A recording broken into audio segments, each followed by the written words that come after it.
Thank you for joining us this evening. You're now attending the webinar entitled, What is Mexican Freedom in the Age of Abolition? Our leader for this session is Maria Esther Hammack, Assistant Professor of History at the Ohio State University.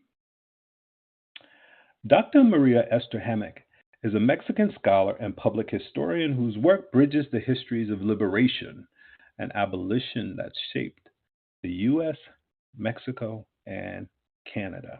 Her first book, Channels of Liberation, Freedom Fighters in the Age of Abolition, re-examines the Underground Railroad to reconsider and broaden the actors, timelines, and geographies of Black liberation in North America through the experiences of Black Americans, principally women who left the United States to claim freedom in Mexican spaces.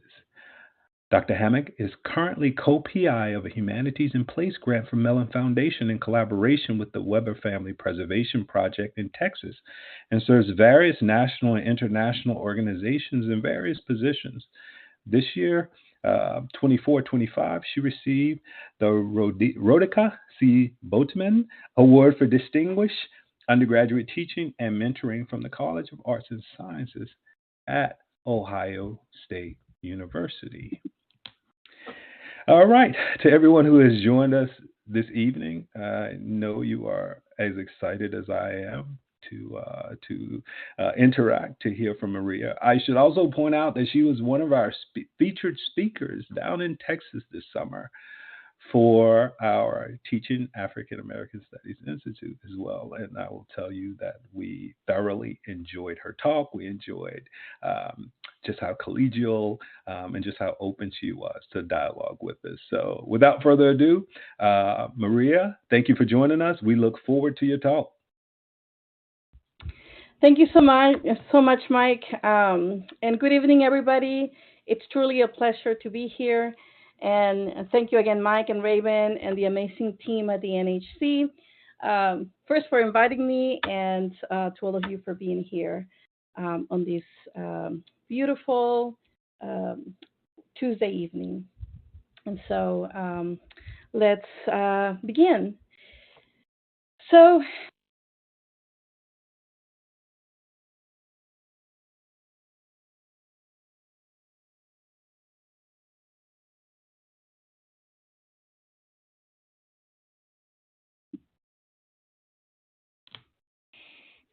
Okay, I'm not sure. Maybe we may have had. Can you hear me?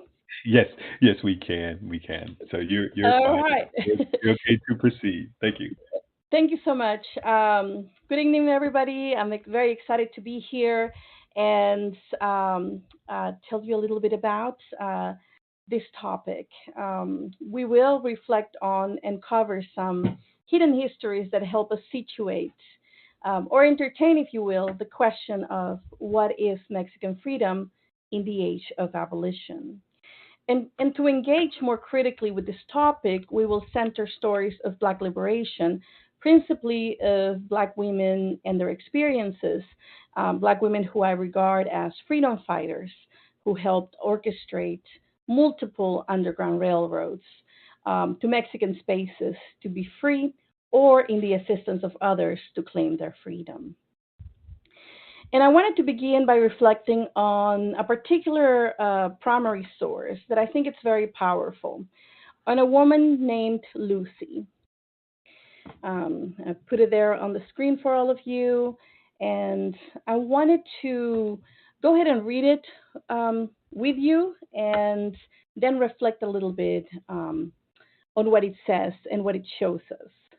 So this is a $25 reward that states run away from the subscriber on Cedar Lake on Tuesday, 6 September, a Black woman called Lucy, for whose apprehension and imprisonment so that I can get her, I will pay the above reward of $25.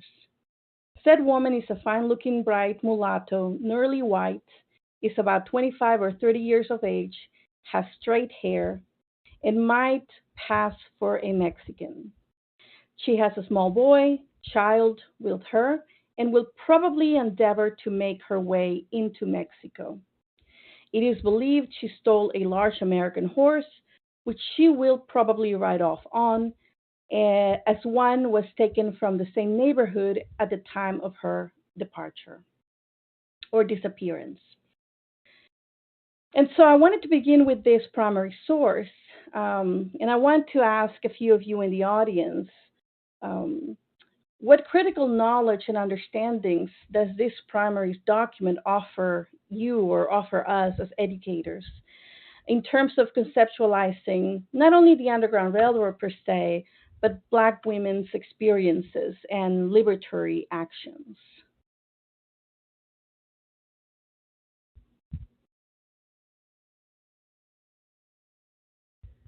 Any thoughts on this?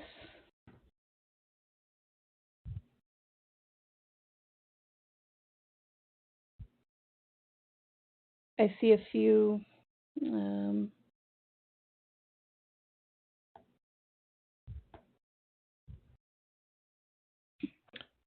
And we'd encourage everyone for the responses, just enter them into the audience chat. I am seeing that there are also some questions, some remarks coming in the managed Q&A, but for Maria's questions, feel free to enter them in the audience chat.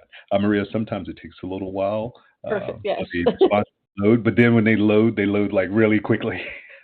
Wonderful. And I've actually have a few questions here to empower you to think through this document. Just a few questions that you can think through in terms of freedom processes and Black women's experiences in Mexican spaces, and centering women like Lucy in these histories. And generally, these questions are meant to help us to better engage students and also other peers in better understanding our knowledge or expanding our knowledge of the Underground Railroad. And Maria, I see a few responses there. If I can catch them, but Laura mentioned she was valued enough for a reward, but not valued enough to know specific details about her. Exactly, yes. Excellent. Yes. Mm-hmm. Okay, I see the questions here. It gives us new perspectives on the Underground Railroad and abolition that are typically left out in average history courses. Wonderful. Yes, and so as a general overview of this primary source, it situates a Black woman leaving or escaping a certain enslaver. But also, if you notice, she was not going alone. And if you look at the document, she was taking with her a small boy, a child. Histories in the past, particularly early histories of slave flight, constantly showcase or tell us that Black women often did not run away because they had families or they didn't want to escape because they were caretakers. But clearly, this offers us a new lens to situate Black women certainly escaping, certainly taking their children. And as well, importantly, this document can offer us a lens in which we see how Black women were preparing for their escape. She took certain things with her, as well as a horse that she could utilize to find safe passage or sell it along the way. So there's a lot of things that we can utilize to either present this to our students or contextualize in the classroom or for other peers. So I'll invite you to utilize this source in your classes. And feel free to use these questions as well. They're great questions to begin conversations on what a document like this can offer us as educators. And so now I want to offer you some context to situate Lucy's story. Now that we've engaged with Lucy and her experience, even if briefly, because all we have is that one source that offers us a glimpse of Lucy's life, And it is just, I have to stress, just a glimpse, but one that is, I argue, is consequential to understanding the experiences and journeys to freedom that Black women regularly undertook southward. So now I will offer you some context to better situate Lucy's story in the long shared history of Black liberation that connects the United States and Mexico. I will begin sharing a few stories, but we'll need to begin with some context, like I mentioned. On Mexican legal abolition, often we don't get to engage in conversations about Mexican freedom, let alone Mexican legal abolition. Then after this, we will move on to highlight some networks to freedom to Mexico and a few key actors who led the way to Mexican spaces. To begin with, I do have to say that my work actually centers Black women, and I'll share a few of their stories, and I'll tell you why I do that. I'll start by saying now that ever since people had been held enslaved, they had resisted and found ways to pursue and claim their freedom ever since the first enslaved people arrived in the Americas. They began fighting for their freedom. And in order to situate what freedom in Mexico was like, or may have looked like, let's discuss Mexican abolition. Liberation and abolition initiatives were procured in Mexican spaces, especially as independence from Spanish control was sought and fought for by people in Mexico. Mexico's independence fight, which we're celebrating today, or we're celebrating the win today, but the independence fight, as many of you may know, was a long, arduous road. It took over 10 years to win that independence, and throughout this process, many of the leaders who were taking on the insurgency movement, the rebellion against the Spanish crown, many of these leaders who came into power in the name of independence were very intentional about the abolition of slavery in Mexico. So not only freedom, but also the abolition of slavery was at the forefront for all Mexicans, Black, Indigenous, and Mestizo alike. And perhaps sometimes we may ask, and people have asked me, why was this at the forefront? And you may ask why. Why was it at the forefront for Mexicans? So I say that based on the records that I've found and the documentation, abolishing chattel slavery was at the forefront of the independence leaders because most of the people who fought for Mexican independence, Black, Indigenous, Afro-Mexican, mixed heritage, were either born enslaved themselves, or their parents were born enslaved, or their grandparents had been born enslaved, or someone in their lineage, someone in their families had been born enslaved at some point. So they were invested not only in securing freedom from Spain, they wanted to make sure they themselves will be free in this new nation they were forging, however this new nation was going to look like. They wanted to make sure that they could be free and that their children and grandchildren and descendants could be and live free in that new country. And so you start seeing the vested interest of the people, of the leaders who led the insurgency, because they themselves were at some point enslaved or had ties to the institution of slavery themselves. And I'm just going to mention a few of the consequential laws that you start seeing taking shape in Mexico, especially as Mexico becomes an independent republic in 1823. Mexico secures independence in 1821. It took a minute to figure out what type of country this was going to be. We had a brief First Empire in 1821.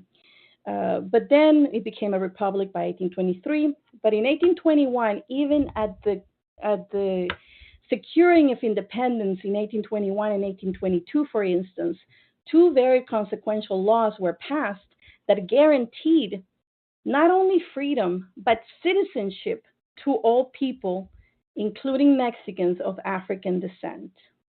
The 1821 law stated that, and I'm quoting the law and translating it into English, of course, that all inhabitants of Mexico, without distinction of being Europeans or Africans or Indians, are citizens with freedom to pursue their lives according to their merits and virtues. And this is this law right here, 1821.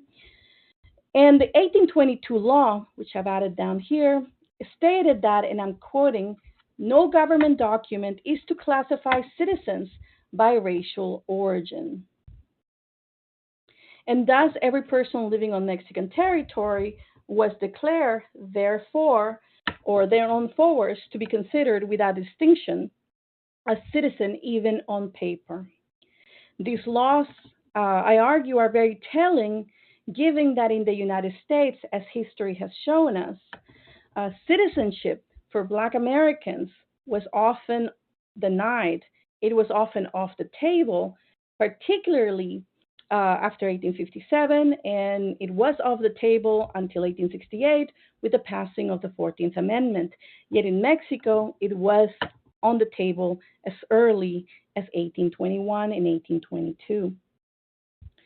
So this timeline offers, and it's not a full-on, timeline, but I just wanted to give you a few of the laws that shaped Mexican legal abolition at this early stage. But I hope it offers you a visual of some of the precedents that shaped freedom in and for early Mexico, and thereby these precedents are what later empowered many journeys that led Black women, men, and children to claim freedom across Mexican geographies. And I do wanted to note, and I always like to note this, that here in the United States we've had a Black president, we've had Barack Obama, and I wanted to know that in Mexico we've actually had two Black Mexican presidents before 1865. We had Vicente Guerrero, who became president in 1829, and then we have Juan Álvarez, who was president in the 1850s.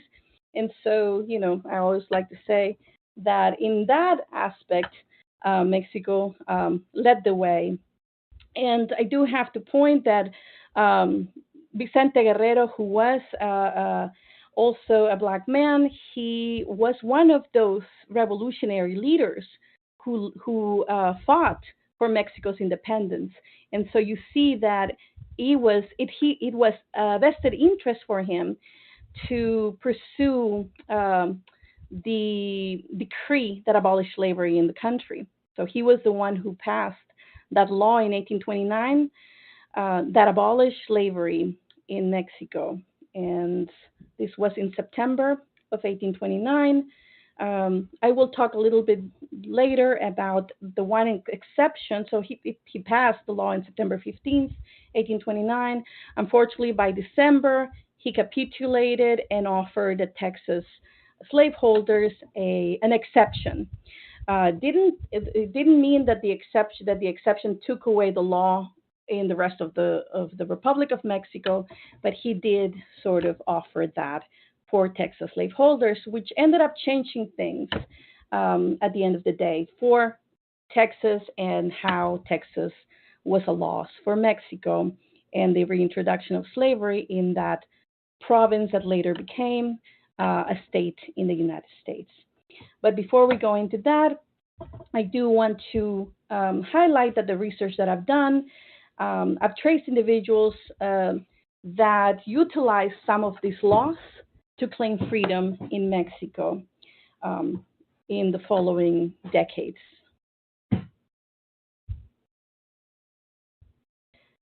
That said, I do also want to add that these underground railroads that were crafted to Mexican spaces did not necessarily begin at the point of Mexican independence in 1821. I see individuals escaping constantly from French slaveholders and British slaveholders or Anglo-American slaveholders in places like Louisiana, and the Missouri Territory, and reaching places like early Mexican spaces like San Antonio or Los Adaes as early as the mid-1700s. And so people were constantly claiming freedom, pursuing freedom across these U.S.-Mexico borderlands in the very many iterations and changes that these borderlands experienced.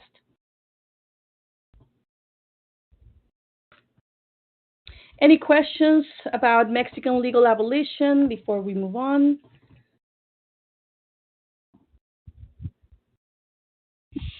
Okay.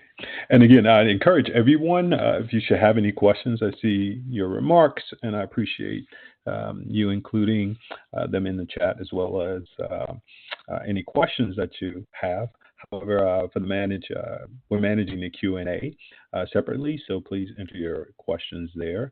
And so I see just some background questions about the antebellum period, and just clarifying that for instance, I believe we have an English teacher who admittedly has some concerns about adequately defining that. I know there are a lot of history teachers in here who can speak to that for as well. But one of the first questions was asking that you clarify that when you make that statement, and even more so as it relates to Mexico. Are you speaking primarily of the U.S. antebellum period, or if there's a distinction? Excellent. Yes. So when we as historians, per se, when we refer to the antebellum period, it is primarily the 3 decades leading up to the American Civil War or the United States Civil War. And so in that context, it is the 3 decades leading up to the antebellum period. Normally, the antebellum period just means pre-war, and the war that he's referring to is the Civil War in the United States. And I hope that answers that question. And there's another question from Oswaldo. His question is are you able to identify the states or the locations in Mexico that had the largest concentration of, I would say, largest concentration of enslaved as well as free slaves? Formerly enslaved, I should say. Absolutely, yes. So there are the general idea about Mexico and enslavement. That's another part of the history that sometimes we're not taught. The first diaspora that shaped Mexico is the diaspora that arrived as a consequence of the transatlantic slave trade that brought millions of people or thrusted millions of people across the Atlantic to the Americas. As we know, the country that received the largest number of enslaved people from African countries was Brazil. And the second largest, and a lot of people don't know this, was Mexico. Mexico under the Spanish crown received the second largest number of enslaved people through the transatlantic slave trade. And often we tend to think that the largest concentrations of Black ancestry in Mexico are found along or on the regions that were shaped by the slave trade, and we tend to think of Veracruz as one of the states with the largest concentration of African roots. We tend to think of Guerrero or La Costa Chica as well. But in the research that I have done, I've also found that a lot of other regions in Mexico, particularly northern Mexico, were also shaped by slavery. States like Sinaloa and Sonora also had enslaved people. The first settlers, for instance, of California were already free Black people living in places like Sinaloa. So as I mentioned at the beginning of the seminar, as long as people were arriving enslaved on Mexican soil from the early beginnings of the Atlantic slave trade, people were finding ways to be free. And so after 1 or 2 generations, a lot of the individuals who arrived, they started to escape. They started to go and build communities. The first free Black community in continental North America was Yanga, which was established by the leader who escaped enslavement and ran to the mountains and established his own community in Veracruz, in the area of Orizaba. And so we start seeing people claiming their freedom. And so by the mid-1700s, although there is still chattel slavery in existence across Spanish Mexico, there were a lot of communities that were already first or second or third generation free Black Mexicans. And so you start seeing communities, large communities in other places other than Veracruz and Orizaba. We have Black communities in Chiapas, we have Black communities in Tamaulipas, in Coahuila, in Sinaloa. So once you start looking, you see the numbers. The regions are much bigger than we originally often think about. So they were not just concentrated in Veracruz and in Guerrero. They were living in many other different regions. And I hope that that addresses the question. And I'm Mm. also happy to continue to offer more readings on this as well for anyone who's interested. That will be great. Thank you so much. There's so many aha moments when you mentioned that. The second largest to Brazil in terms of enslaved Africans were brought to Mexico, and from I guess from a clarification standpoint, the Africans who were brought to Jamestown in 1619 weren't they originally destined on a Spanish ship destined for Mexico? Is that correct? That is correct, and there's still a lot of questions on the first Mm. 20 odd individuals who arrived in Jamestown, but there are researchers currently doing some work on that, and Mm. it is believed that some of those individuals, like Angela, who was one of the first Black women in Jamestown, may have been already free in Spanish North America in places like Veracruz, and so not necessarily an enslaved woman. But I think that we will learn more in the next few years based on the research that is being conducted on Oh, these early histories. oh my goodness. Well, everyone who's here tonight, stay tuned because we, we may have a conversation in a few years, a follow up with Maria on this Yeah, research. All right, crossing good my deal. fingers. Absolutely. Well, everyone, thank you for your questions. Continue to put them in the chat, and we will. I'll bring them to our attention. We're going to move along now. Excellent. So, through this research on Mexican legal abolition and freedom processes, what I have learned is that Black women were at the forefront of these journeys southward just as much as Black men were. Contrary to what I was taught growing up, contrary to what I learned from history books before I endeavored to do this doctorate, um, the history books used to tell us that women escape bondage less than men, as I mentioned earlier. And but the records that I have found, particularly in Mexican archives and in Canadian archives for that matter, clearly show women. And what I've learned is that when you find women in the archives, you normally find the children, you also find the men that were going alongside them, and you find the families.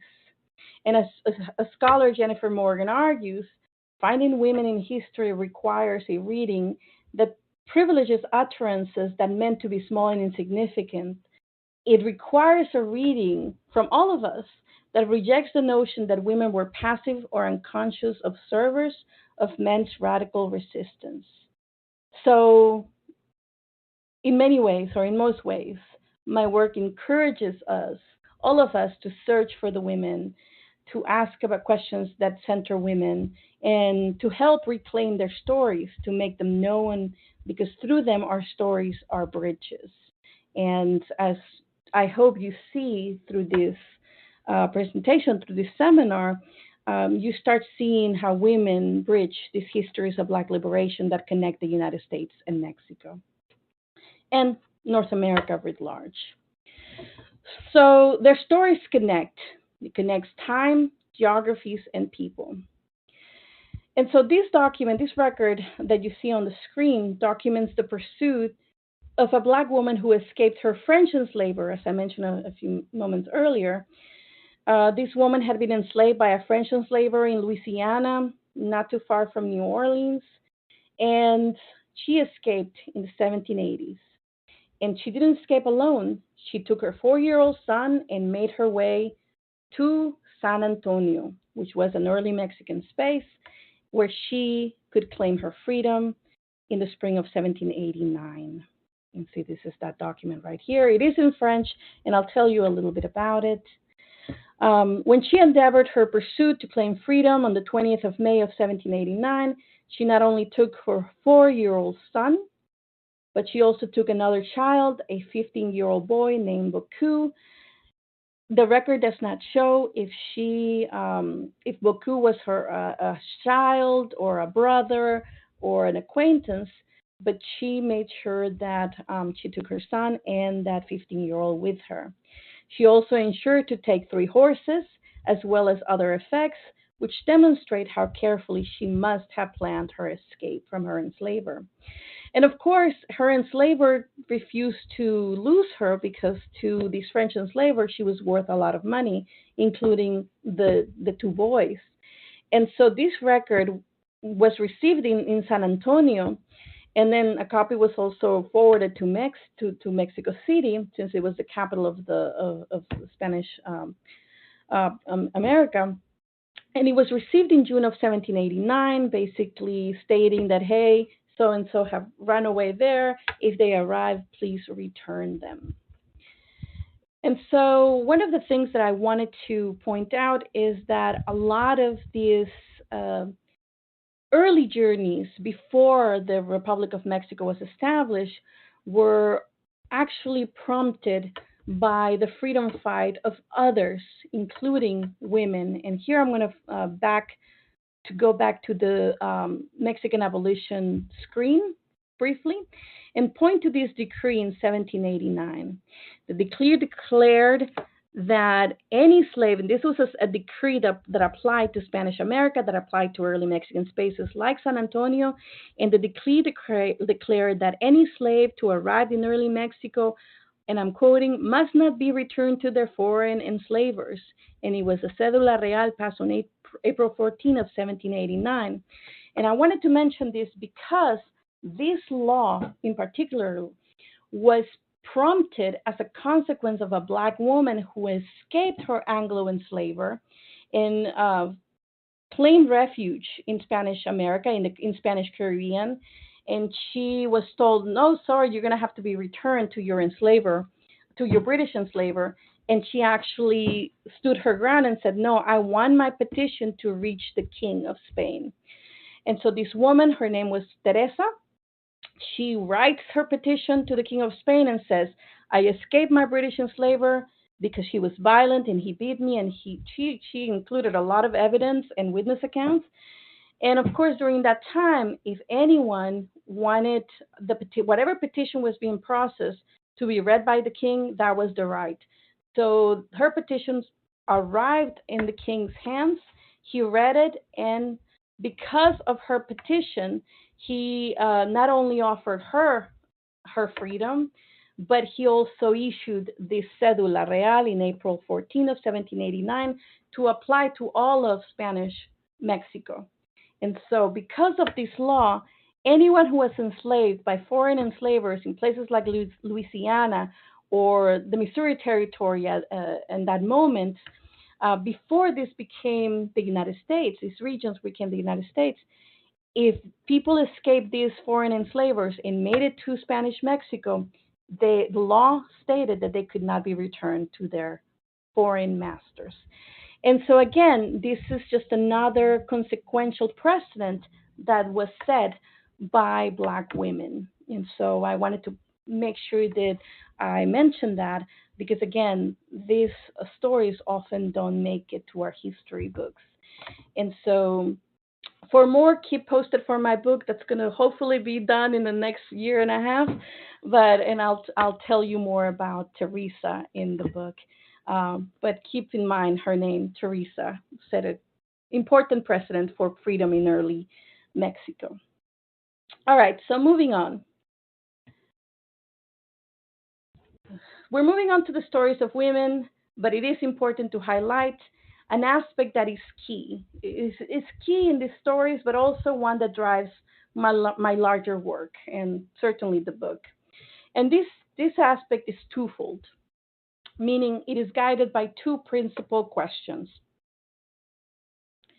the first question is, how did journeys to freedom to early Mexico actually materialize? How did these journeys happen? And second, who led these journeys to Mexican spaces?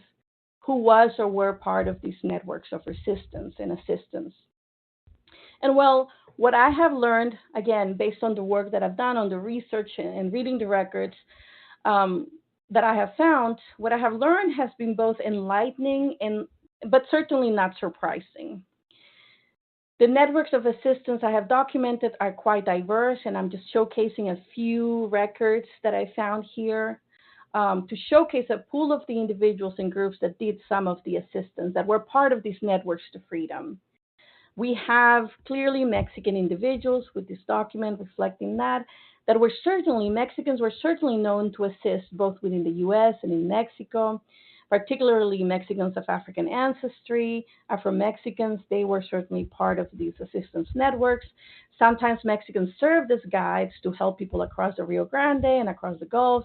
I've seen Mexicans serve as translators, sort of like as brokers, if you will, of certain passages and ferries. Where we see here in this document, right here in the middle, that a group of townspeople in the Mexican town of Monclova um, gathered together and to assist a group of individuals of what the U.S. called runaway slaves to Mexico that had just arrived in Monclova, but they didn't want to stay. And they wanted to keep going. They didn't want to stay in the borderland. They wanted to keep going, but they didn't have any food. They didn't have any clothes, and so the townspeople in Monclova raised 200. It's right here, 246 pesos to assist that group of people to continue on their journey. So they not only fed them and offered them shoes, but also raised 246 pesos to empower their journeys deeper into Mexico. And in the future slides, I will tell you why they didn't want to stay in the borderlands. But for now, so you clearly see Mexicans doing some of the helping. You also see indigenous people also assisting and being part of these networks to freedom.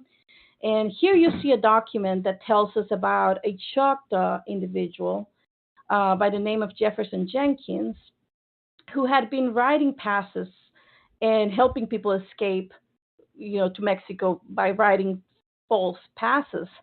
And so sometimes, we only find these underground undertakings, these clandestine networks. We only find evidence of these networks when any of the parties were actually caught, because the clandestine nature of these processes and these endeavors, most of these individuals did not want to leave any records and did not want to leave any records otherwise, because they didn't want to be caught, they didn't want to end up in jail, or they didn't want to be lynched. And as Mr. Jefferson Jenkins found out, clearly writing passes for enslaved people was a crime, and so he was arrested, and that's why we know of his undertakings. But just like this experience, I found time and time again indigenous individuals and groups doing some of the helping. And as many of us already know, other networks to freedom also materialized through various white abolitionists. We have, including William Lloyd Garrison, who is very popular in our history books, and some of you may know of Benjamin Lundy, who is very active on the U.S.-Mexico borderlands. So white abolitionists were certainly part of these assistance networks. But it is, however, very important to acknowledge that, that the principal actors leading these movements were Black women, men, and children themselves. I do want to state a note here before we move on. When I say I found Mexicans and indigenous people doing a lot of the helping, I also have to acknowledge that I've also found the opposite. Doing this research has been an eye-opener. I've also found indigenous people and Mexicans doing the opposite of helping. On the contrary, being people who catch individuals and return them to their enslavers.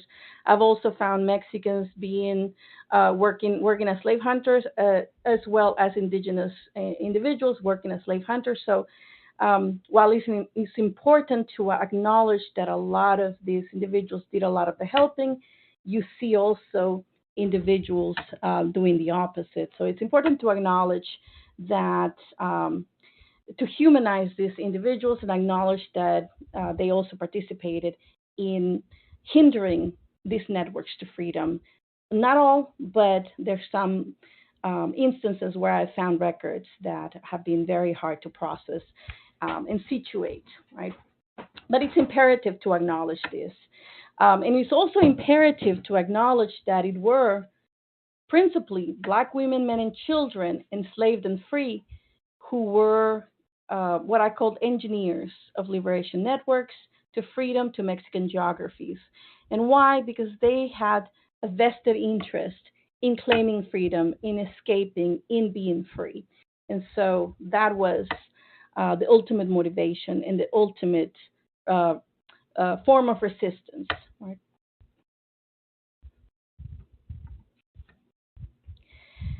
And while many, as we see in these networks, worked with many individuals doing a lot of the physical work, and while many Black women and children were also endeavoring, physical journeys to freedom, that were crafting these networks as well, many others were actually doing the intellectual work of forging and facilitating these pathways to freedom. And what do I mean by the intellectual work? Black women were certainly at the forefront of these intellectual endeavors as well. And I mean by that is that they were creating the idea that in Mexico you could be free. And Black women were leading this. As you see on the screen, my arrow moved to the bottom, but it's actually up here where the arrow should be.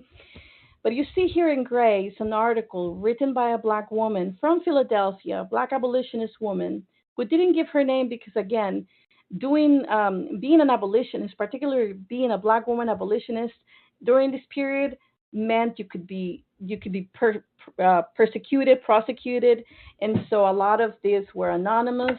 But this Black woman from Philadelphia wrote a very public statement in the 1830s, 1932 to be precise, in the Liberator, which was an abolitionist newspaper. And in that article, she's voicing her support for situating Mexico, and she says not Canada, as a freedom destination, or at least she was endorsing the country as a place of freedom for Black Americans. And she writes in that, and it's up here, I know it's very small, and I'm happy to share this document as well with anyone, like a high resolution with anyone who's interested. But she writes here, some of your readers may inquire, where is that country to which we may remove and thus become free and equal? I believe that country to be Mexico. So here she's telling us that she believes that country is Mexico. Mexico, she argues, was an independent nation where indeed all men are born free and equal, possessing those inalienable rights which our Constitution guarantees. And here she's talking about our Constitution in the United States, clearly making reference to the fact that while the United States Constitution guarantees unalienable rights, Black Americans were often not entitled to them on U.S. soil. And so she continues by stating that the prospects for Black people in Mexico are far better, whereas in this country, the United States, and I'm quoting her, she says, quote, we are kept poor and of course cannot aspire to anything more than what we have always been. And so here you start seeing that Black women were also shaping our understandings, our conceptualizations of freedom in Mexico. They were not just going and endeavoring the journeys, the physical journeys that crafted the Underground Railroad to Mexico. People were actually also crafting the intellectual ideas and understandings that in Mexico you could be free and you could lead this life with the rights that you are entitled to, your inalienable rights. And so here I open up for some questions that you may have about the networks to freedom, the physical journeys or the intellectual journeys that were being empowered, that also very much shape what Mexican freedom is. right? Or what Mexican freedom became.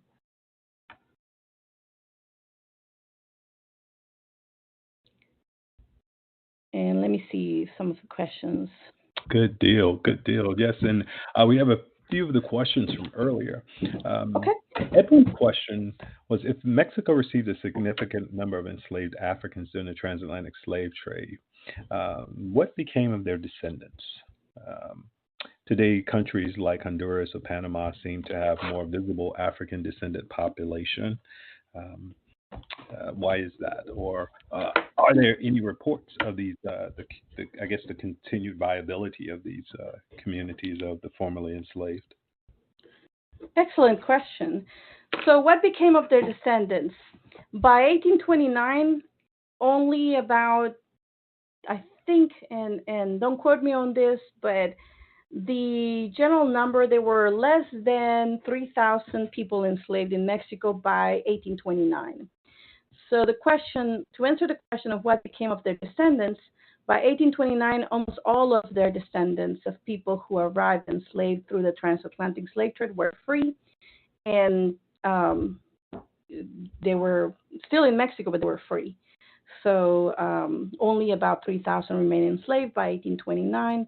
And we have to remember that Mexico, under the Spanish crown, was a society with slaves, not necessarily a slave society, meaning that a society with slaves, there were a lot of different labor systems, but not necessarily chattel slavery was not an anchoring, inflexible institution that shaped the whole um, uh, uh,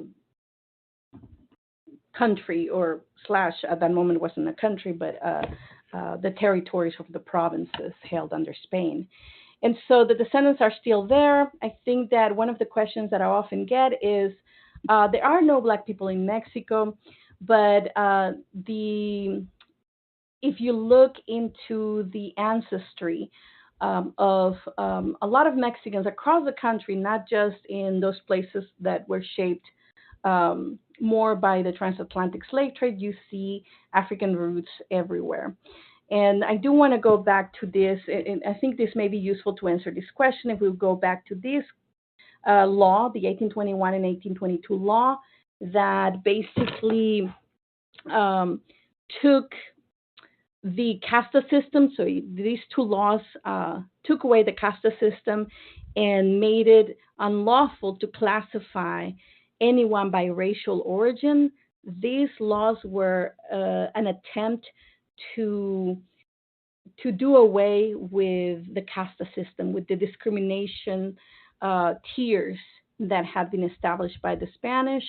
And so they were a way to eradicate that system that prevented people from moving across the society based on their racial origins.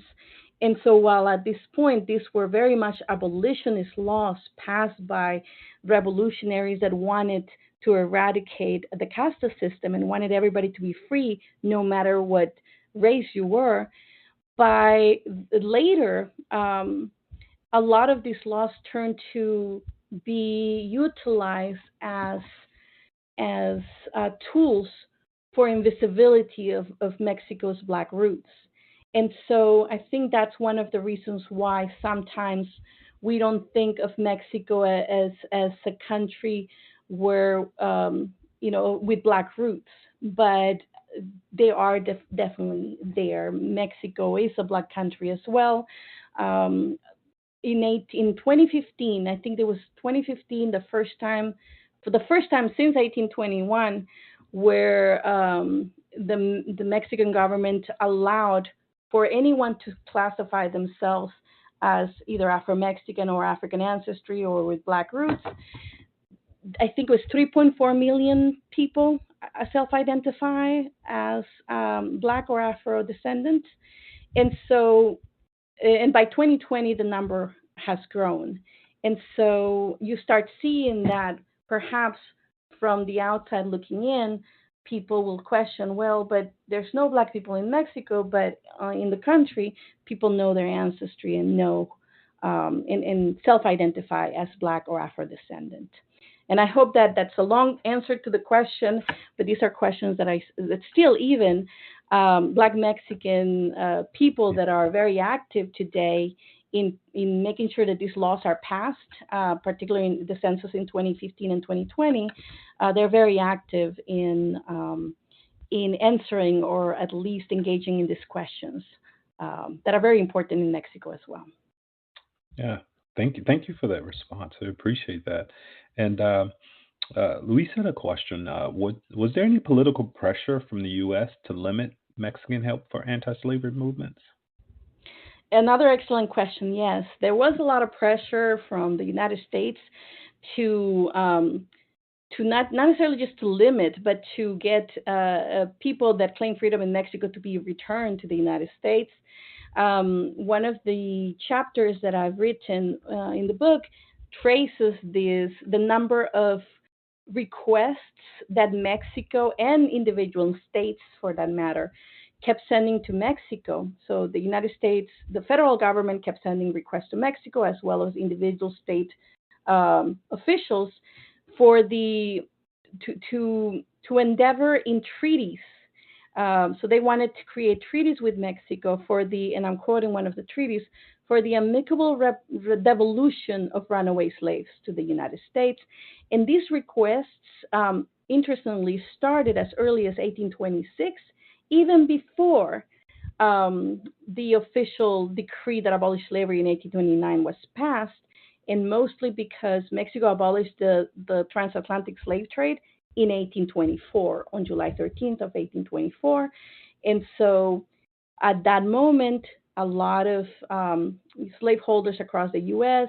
were seeing their people run away to Mexico because there was a lot of misunderstandings, but also when Mexico passed the 1824 prohibition of the slave trade, a lot of people thought, oh, that means that we can be free in Mexico. So people started going to Mexico as early as 1824 as well.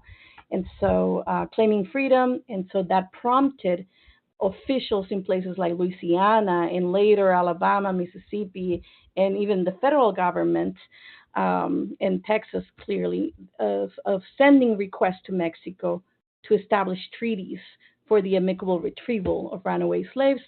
Although I do have to say that Mexico never entertained or replied and never agreed to a treaty, any of such treaties. Okay, thank you so much for that. Again, thank you everyone who are entering your questions into the chat. We're going to save some of these questions for later. We're going to, in the interest of time, it's 8 o'clock now. In the interest of time, we're going to move along, and we will circle back to your questions when we conclude. Thank you. Excellent. So, as I have stressed before, Black women were at the forefront of these pursuits, and physically and intellectually, they were leading these mobilities and freedom fighting, as I argue, not only northward, as we see Harriet Tubman and Sojourner Truth and others, but certainly southward, south of U.S. slavery. And I have found Black women and their freedom fights in all sorts of records in the U.S. and in Mexico. So I will now turn to tell you about 3 amazing women who I argue engineered the Underground Railroad, or Underground Railroads, plural, to Mexico. Some of which you may or may not know. I think I posted the same, but it was supposed to be another blurb. But I will tell you more about this amazing woman named Merle. Merle was a Black woman from Browns. Well, we don't really know where she was from, but at the moment when she appears in the record, she was living in Brownsville, Texas. And she was a woman who regularly risked her life to assist others. Merle's abolitionary resistance primarily materialized as practices of protest and advocacy. Her modus operandi was to confront Mexican authorities and to hold them accountable for enforcing Mexico's abolition laws. So here's the story of Merle. A family who had been living in Mexico for several years was kidnapped. And, first, the family was kidnapped, and Merle found out about it. She found out that this family had escaped U.S. bondage many years before and had made it to Mexico and had claimed their freedom in Mexico, in the state of Tamaulipas, and they had been living free for many years on Mexican soil. And unfortunately, this family was kidnapped. And, remember when I mentioned a few slides ago that a lot of people who arrived on these borderlands, they crossed the Rio Grande, they didn't want to stay there. They wanted to keep going further south. And this is why. Because a lot of the times, slave hunters will, mind you, cross illegally into Mexico and try to kidnap people that were already living free on Mexican soil. And so after several years of being free on Mexican soil, this family is kidnapped by a party of slave hunters who took them back to U.S. slavery, paid for by their former enslaver. And so when this kidnapping happens, it was Merle, this woman Merle, took matters into her own hands to make this family justice. She went all the way from Brownsville. She crossed the border and went into Reynosa to pressure the Mexican authorities to begin a criminal investigation. She told them about this family, and this family was the Henderson family, the Hendersons. It consisted of Anna, the wife, her husband, Andrew, and their 4 children, Sybil, Emil, Lead, and a young son whose name does not appear in the record. But she told them about this family, and she told them not only who this family were, but how they had been living free, because many years ago they had fled from the U.S. and come, and I'm quoting Merle, they had come to the, I'm quoting, Republic of Mexico, searching under the protection of their laws, the liberty denied to them in the United States. So Merle makes it clear that this family had claimed freedom and settled in Reynosa and lived their life there as free people for multiple years. Then she tells the local alcalde that in the early hours of June 14th of 1859, 166 years ago, slave hunters had broken into the Hendersons family in Reynosa and kidnapped all of them. Merle single-handedly had made the freedom of others her business. One consequential thing that Merle stressed to local officials that appears in this record right here, that you see here, where this is the first page of the record that she left. She stresses that the family, the Hendersons, habían venido de los Estados Unidos para librarse de la esclavitud, or that the family had come from the United States to Mexico to free themselves from enslavement. And Merle's very intentional language offers us insight into how Black Americans understood and shaped freedom and liberation processes on their own terms. She made her intellectual conceptions clear through her demands that the kidnapped family had not only reached Mexico merely buscando libertad, so not only to search or seek for freedom. A lot of the times we call individuals freedom seekers, but she stressed that they were not merely freedom seekers, that they had rather reached Mexico para librarse de la esclavitud, to free themselves from enslavement. This was an important emphasis for Merle and the family she defended. Anna and her family had not only simply gone to Mexico to be granted freedom, to have freedom bestowed upon them by another party. They went there rather, as Merle stressed, to free themselves, to fight for their own liberation and secure it in Mexico. This also offers us the story of Merle and the testimony that she leaves offers us an important declaration that often we, as historians, as educators, sometimes need to reckon with, that we must acknowledge at times, and that certainly happened to me, and that is that Black women, men, and children were always crafting freedom. They always had to claim it. They had to engineer it, if you will. They had to negotiate it with their enslavers, and they always had to fight for it and often even died for it.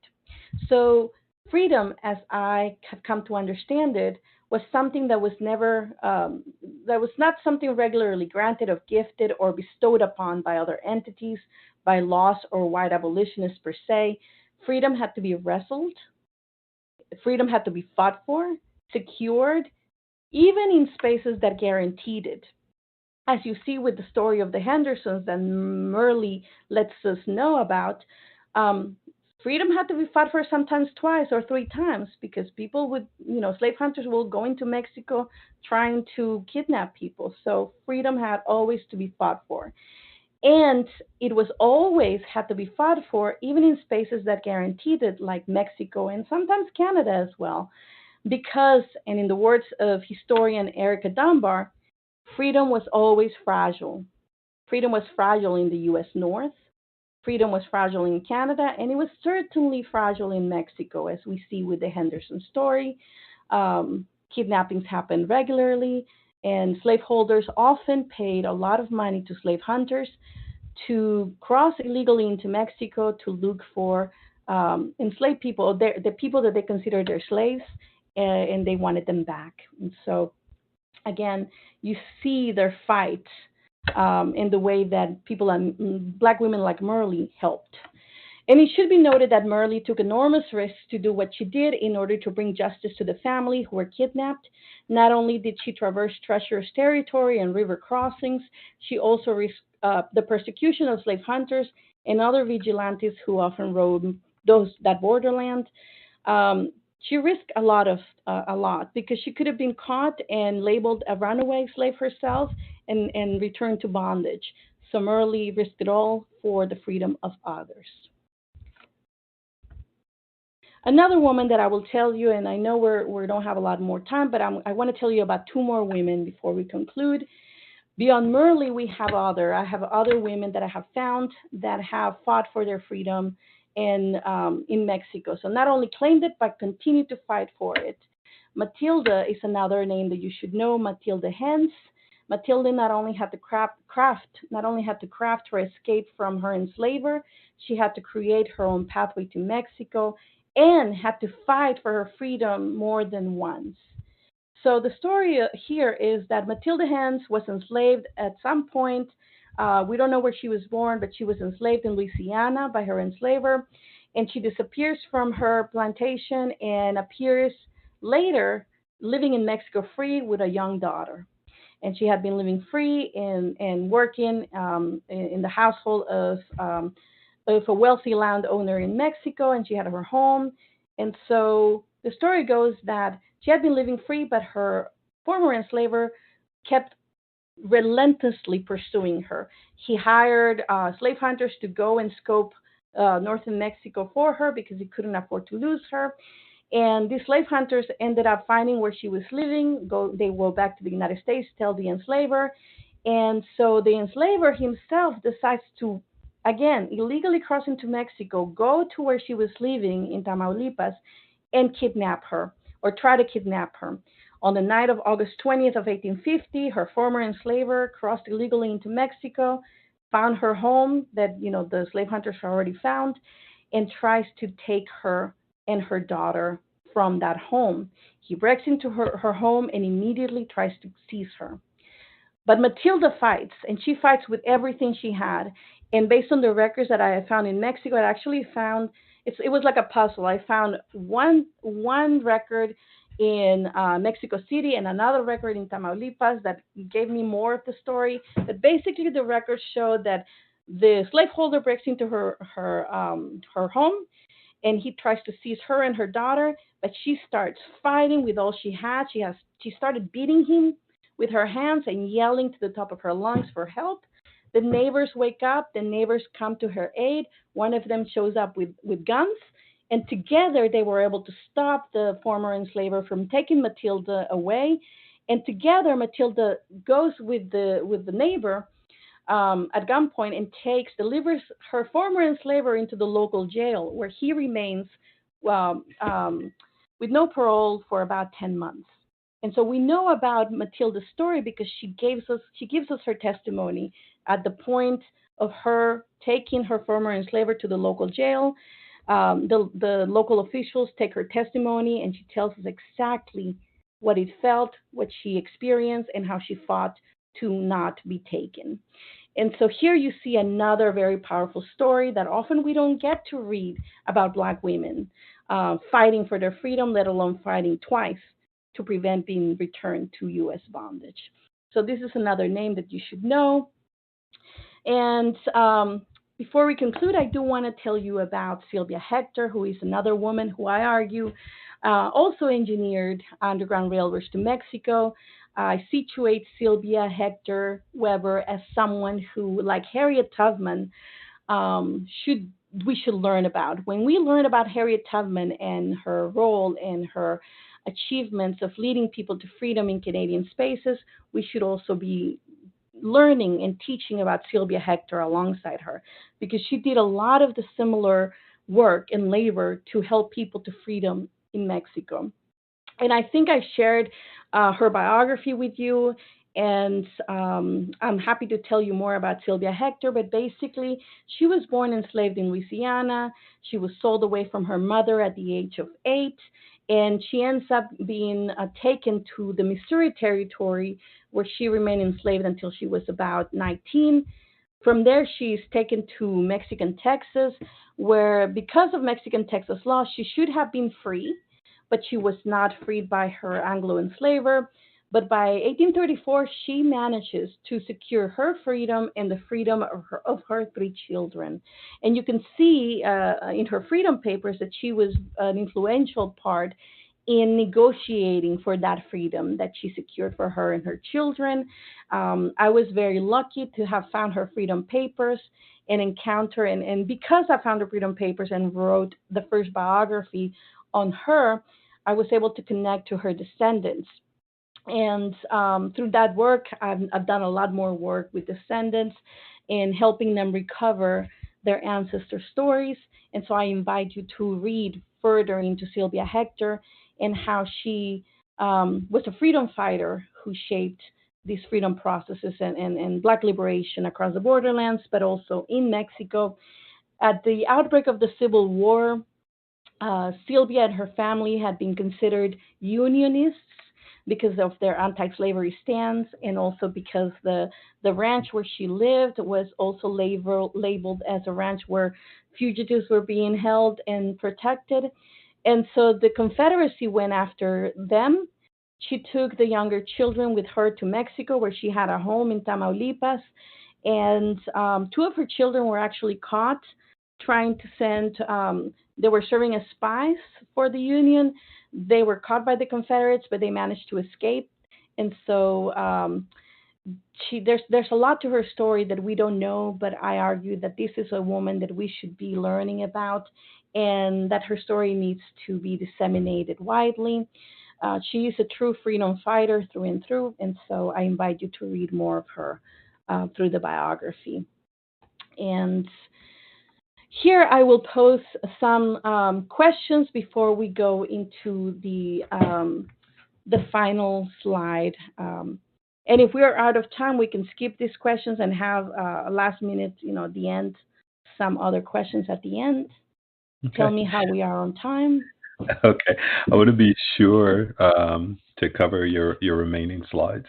So if anyone has any questions, we'll focus on responding to them at the conclusion of the webinar. So it's fine to go ahead and move ahead now. Okay. Thank you. Perfect. Okay. So here is brief. I just have a few more slides.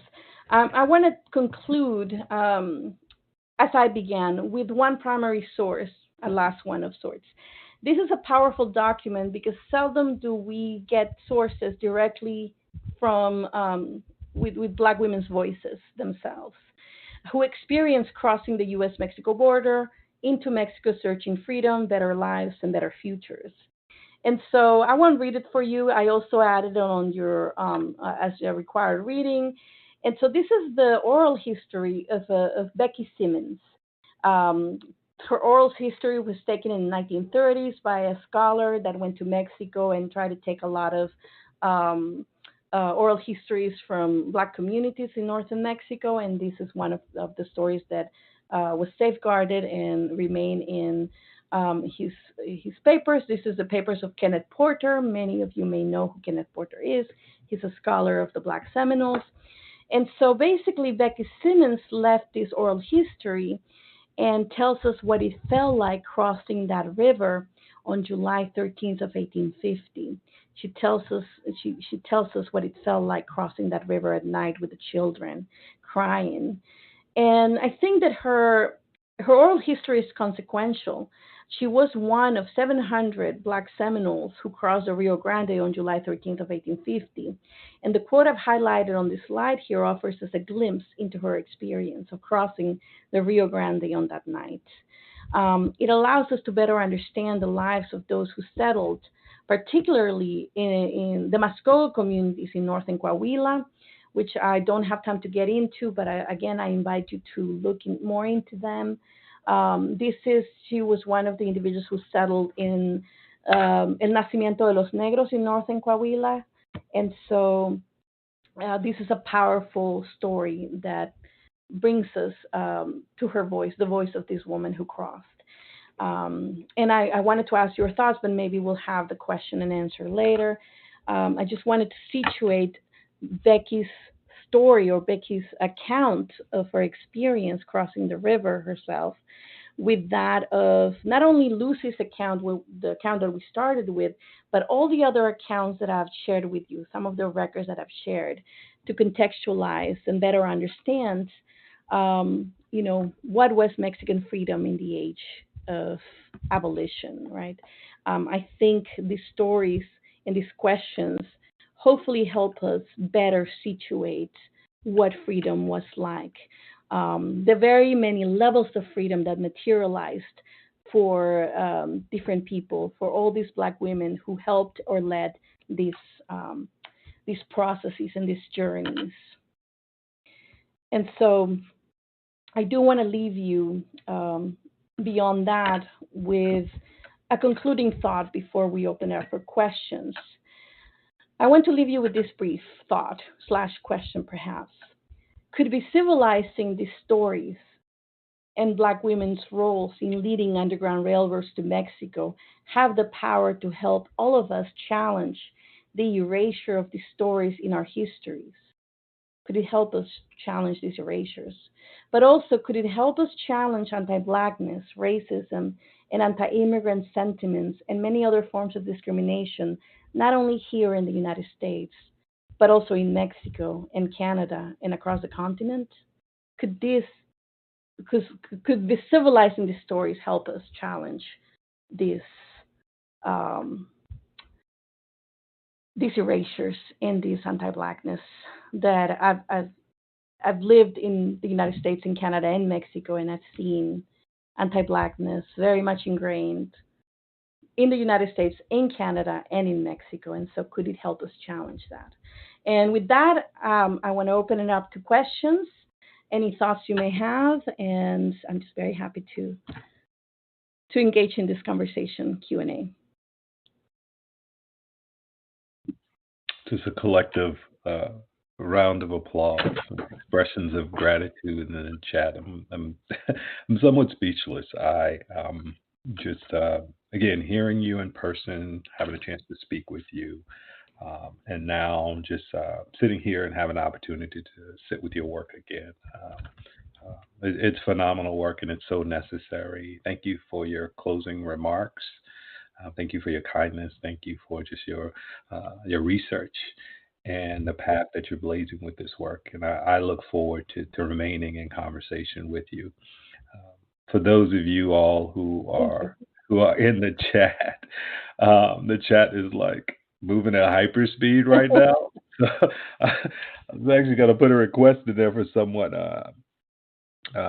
Someone requested that you all pause the responses so that they can grab those resources. The questions, yeah, it is. Yeah. It's going fast. So I can't read the questions. Yeah, there were resource links that were placed in the chat. So, when we conclude, I'll leave that up for a little while so that you all can scroll through it and maybe try to grab some of those resources. I will say for anyone who's put the resources in the audience chat, if you want to drop them into the managed Q&A chat, I'll copy it and paste them at the very end after everyone includes their thank yous.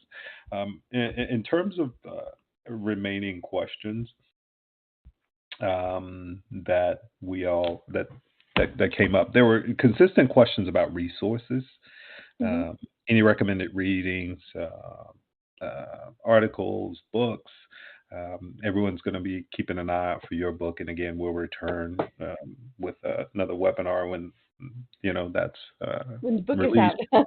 But yeah, you're looking at the chat. But yeah, are there any additional resources that you want to pass along to those who are here? And again, we have educators from all ranges of the the educational landscape. So we have primary teachers all the way up to university faculty. But are there any resources that you want to pass along? I know you mentioned a few in there, Yeah. particularly for I those am who are just happy. getting Yeah. started with this work. Yes. I'm very happy to craft a list of readings and sources, even primary sources that I have found to share with all of you, so that you can utilize them and contextualize them for your students or in your classes. I'm very happy to do that, and perhaps I can send them to you, Mike, or Raven, and then she can make them available. Okay. Yeah. And yeah, you and I, we will connect offline for that, and we'll see if there's an opportunity to include additional resources. Again, for those of you who are here tonight, there were pre-readings and articles and materials in the resources tab that you can access as well. Okay. All right. I see a question here. It says, did the Underground Railroad lead to or had a route to Mexico? I'm happy to answer that, since there were many routes, and I don't know if you see the background map that you see on the screen. So some of those arrows, they don't necessarily mean one particular journey, but those are like the most utilized routes that people undertook. I know it's faded into the background, but this is not a very official map, because I made this as I was finishing my doctoral dissertation, just for my own. I'm very visual, so I needed to put dots and arrows, and so you start seeing some of the most regularly undertaken routes to Mexico. So you see some of the routes here, and so yeah, there were many, countless of routes that led to Mexico, not just through Texas. But for instance, sometimes we don't really think or talk about California. California was a Mexican space up until 1850. The first Black woman to make it to California from the United States and claim freedom in Mexican California was a woman named Mary, who arrived in California in 1846. And she claimed freedom in Mexican California. And so there's a lot of stories that have not been told, and hopefully at some point when I finish the book, you'll also learn about them. Okay. What are your thoughts on the formerly enslaved, the African contributions to Mexican culture, and we see elements throughout the diaspora, whether it's food or music. Are there any strongly identifiable characteristics of Mexican culture that can be traced to the African influence? The African influence is wide, far wide, and countless. It's ingrained and embedded in Mexican society through in all ways, in our food, in our music, in our culture, and so it is indivisible. So when you say Mexican culture, Mexican people, that entails Black roots. It entails African ancestry. It's in every aspect of our culture. Good deal. Good deal. Alicia was wondering, will you continue your research and expand on this history of Mexican, California, and the stories of Native and Black women? And there was another question as well about just California in general, and we understand that Mexico extended way up through Northern California at that time. But is there any additional specific California-focused work to speak of that's coming now? So there are some California-specific work, and I can also share some of the new work that has been done There's some work being done on Biddy Mason, that also was one of the first Black women settlers in Sacramento, I believe. But if you read, the one of the articles that I shared is my latest one, Unruly and Refusing to Submit, talks about a woman named Sylvia who was, brought enslaved to Mexican Texas, claimed her freedom, and fought for her freedom because slaveholders did not want to grant her freedom. And it took her about 10 years to fighting in the courts until she secured it. Then she starts helping people to Mexico. She acquires some vessels. She herself goes to Mexico at some point, has a child in Veracruz, and then she disappears. She leaves. And then I find her in Washington State, part of a vibrant community, a Black community that was also assisting people to freedom to Canada on the Western Pacific Northwest. So she was helping people from Washington State into Vancouver Island, and so some of these histories are continental in scope and absolutely extraordinary, but that doesn't mean they're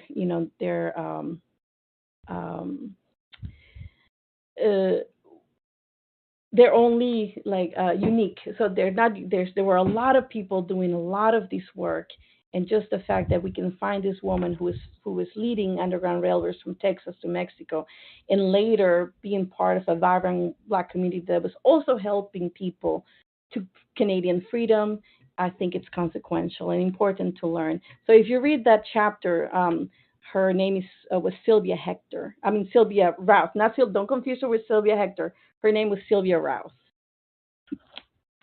Good deal. Perfect. Well, my friends, that is our time for tonight. And again, I'll check in with Maria on resources and additional links that we can share, and we'll figure out how we can get them all to you all. Again, thank you all for joining us this evening. This was everything. I saw someone who was really grateful that this coincided with Mexican Independence Day. And again, when Maria and I spoke about this, we spoke about the timing of it, and again, it was so necessary. And again, we appreciate you being here. So again, continue to follow. Yes, indeed. Continue to follow all that's happening at the National Humanities Center via our social media channels. And again, as I said earlier, you can receive updates on all the happenings at the NHC via our website, nationalhumanitiescenter.org. And please consider supporting humanities education programs. We are a private nonprofit, a small private nonprofit institution, but we provide a bridge between the academic world and the working classroom. Your gift, no matter how modest, can open up a world of ideas for teachers and rekindle their enthusiasm for the subjects they teach by providing the knowledge and tools that they and their students need to make a difference. And we will be back for session 2 of season 11 of the webinar series, Mexican Americans and Collective Memories of the U.S.-Mexico War, with Omar Esvedero Jimenez, who's out of the University of Texas at San Antonio. So we will be back here on September the 23rd. So we look forward to seeing you all here. Have a great night, and I hope the rest of your week continues to go well. We will chat with you very, very soon.